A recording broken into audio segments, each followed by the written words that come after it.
Okay, in this lesson, I want to talk to you about avoiding overwhelm because there are several factors that can cause you to feel overwhelmed. And what I've noticed is that when people start to feel overwhelmed, that's when they will just first off give up on the healing process. And that's the last thing I want you to do. The truth is that as you progress in your healing process, life will generally feel less overwhelming to you. But before we get started, we really have to talk about how to make this process feel like it's manageable so you'll be able to keep moving through it even when it feels stressful or even when it feels like it might be too scary, that you can remember these things and put into practice these skills that will help you avoid overwhelm and help you become successful as you start focusing on healing your first trigger and then your next one and then your next one. So specifically, how we avoid overwhelm is by doing three specific things. One is you have to know what leads to overwhelm personally for you. And that might sound like a simple suggestion, but I have found that people who get overwhelmed just get overwhelmed and don't really think about what led into it. So I want you to know what leads to overwhelm for you. I want you to really think about that. And the handouts associated with this lesson will help you sort of pull your way through that so that you know what specifically leads to it for you. And then the second part to avoid overwhelm is to commit to really good self-care. I'm going to talk about that a little bit more as we move through this slide pack. And then finally, I want you to remember to focus on one trigger at a time. We're going to be kind of doing these explorations where you're being a detective when it comes to understanding what a trigger is really about and what all of your behaviors and thoughts surrounding that are, so that you can take them apart and really neutralize the trigger. But you have to be able to do that in a calm state. If your brain is in a fight-flight state, that is the same state that you're at in overwhelm. And neither fight-flight nor overwhelmed will help you lead to healing. So we really want to get a handle on the overwhelm. So let's look at that first point. What leads to overwhelm for you? I want you to make a list of all of the things that are stressful for you.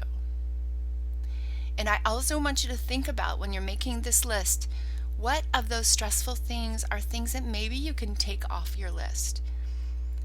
The healing process is strenuous. It's like exercising, and it will make you tired. And so as many things that you can control to take off your list temporarily so that you can focus on this healing process, that act of taking some things off of your list so that you can reduce the stresses while you're focusing on healing will actually help you in the process. The next thing I want you to do is prioritize that list so you can take some things off your list for the next 6 weeks. It might be little things like some extra things that you've put on your list that are on your daily to-do list that are really non-essentials. Or maybe you can do some crock pot cooking so that you don't have to think about dinner. Whatever the small things are that you can make adjustments to in the next 6 or 7 weeks so that you have just that much less stressful things on your plate, that's what I want you to think about. The next step is I want you to commit to really good self-care. And what does that mean? Sometimes when we've had lots of triggers and we've been feeling so uncomfortable in our body, we don't know what good self-care is. So here's what I want you to pay attention to. I want you to pay attention to, are you eating enough healthy food? Are you drinking enough water? Are you put yourself on the last person on the list and you don't eat well? You eat the leftovers and the scraps, or you just eat whatever junk you can buy at a drive-through because you don't ever make time for yourself. I want you to pay attention to, your rest or sleep. Lots of times people who have trauma have difficulty sleeping. One of the things that can help with that is warm Epsom salt baths before bedtime.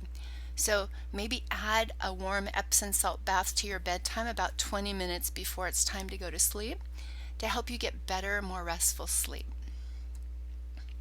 The next step about good self-care is remembering in this healing process not to go too fast. One of the things that I've noticed that women will do sometimes is they will want to get it over like it's a to-do list and just finish the process already. But there's something about the healing process that is organic, and it has to be body-led. And so you have to do it by listening to your body and by nurturing yourself along the way. You have to remember that trauma is something that happened to you that was out of your control.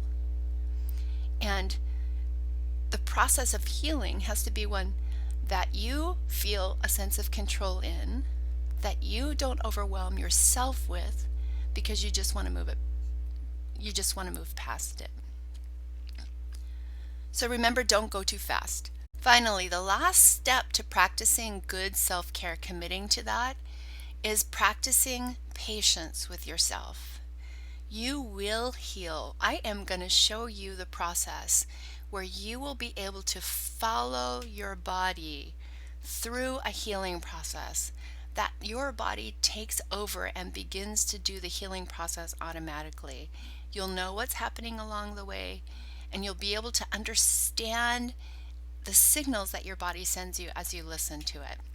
But you can't do that if you're not taking good care of yourself, because it's easy to mistake fatigue or hunger or pain from not taking care of yourself as a symptom or as something that can keep you in a fight-flight response. So I want you to take really good care of yourself so that your body signals can come to you clearly and you can understand them. Finally, I want you to focus on one trigger at a time. So it's really important when you start this investigation and you decide which trigger it is that you're going to focus on. And when I say trigger, I really mean it's not the triggers that bother us. It's the behaviors that we do as a result of a trigger. So if I show a behavior, or if I experience a behavior inside of myself, so I don't have to even scream or jump or yell at someone or overeat, or I don't have to do any of those things to know that I'm triggered. But we're usually most uncomfortable with the behaviors that we have as a response to a trigger. Think about that, right? So it's not the trigger itself. It's not focusing on what happens when the doorbell rings. It's not focusing on what happens when a sudden noise happens. It's really focusing on your response, your behavioral response to that trigger. And so I want you to really start thinking about how you're going to focus on one behavioral response to the trigger at a time. Okay, it's easiest to think of it like that.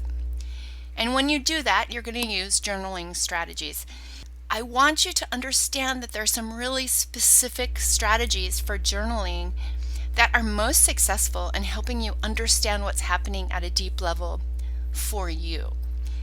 And the first one, and it really is sort of my pet peeve with the mental health profession, is that they say, oh, journal about it, with the goal of emoting, and once you cry about it, then that's all you need to do to heal. And I don't believe that at all.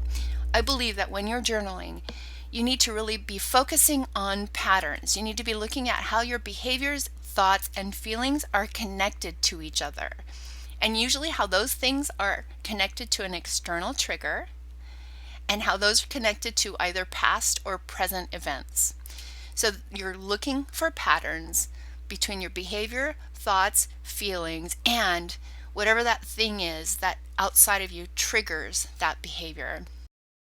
I want you to, while you're journaling, allow a free flow of your thoughts. Don't worry about grammar. Don't worry about if your spelling is right. Don't worry if your handwriting is sloppy. Just let your hand flow with your thoughts, feelings, and behaviors and the connections that are between them for you. While you're doing this, maintain an attitude of non-judgment. You're here to observe. You're here to learn. You're here to understand the connections that happen inside of you so that you can get better at control of them. And then finally, I want you to listen like you were listening to a friend, right? When you listen to a friend, you do it in this really non-judgmental way. And that allows you to hear things that are coming from your friend or see connections that maybe they don't see. If you're doing journaling right and focusing on patterns, allowing a free flow, doing it with non-judgment, and sort of stepping back and listening as if you were advising a friend, it's easier to see those patterns. The last thing I want to say is that emoting is not the goal of journaling. We're here to do some detective work to help you understand what's happening at your core related to those external events that cause behaviors that you're not happy with. So download the worksheets and let's dig into creating a plan for you to avoid overwhelm as you heal. Let's do this.